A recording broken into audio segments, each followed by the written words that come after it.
som bola sexuálne zneužitá. Nebola! A aký si bol otec podľa teba? No, tak tam by som nejakú jedničku s hviezdičkou asi nedostal. Keby má každý mus čakať na to, kým žena povie áno, poď ma vyjebať, tak vymrie táto spoločnosť. Pravda. Si to reálne za kurvu, keď mi dáš jasný a explicitný súhlas. Pravda. To je divné. Čo si čakala, keď si To je divné ináč. tam vyšla? To tak čo si čakala, keď si tam vyšla? No čo si čakala, keď si tam vyšla? Znova ste to pýtam, Peť, už 3 roky neskôr. Čo si čakala, keď si tam vyšla? Vyšla ty piča.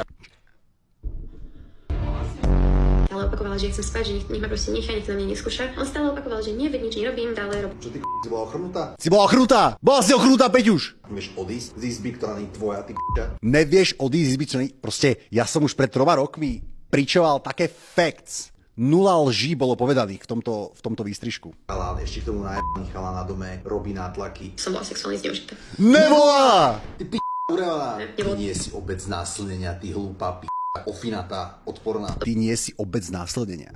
Mám že v poslednej dobe sa o tom hovorí viac, ako bolo bežné. Áno, pretože v poslednej dobe oveľa viacej takýchto p***aných na YouTube. To vieme ukončiť? Tomu ver!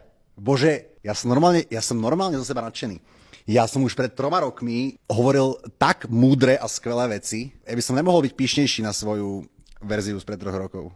Alebo 2 či koľko. Videl som dosť, myslím si. Prosím, choďte ju niekto znásilniť. So she learns the difference.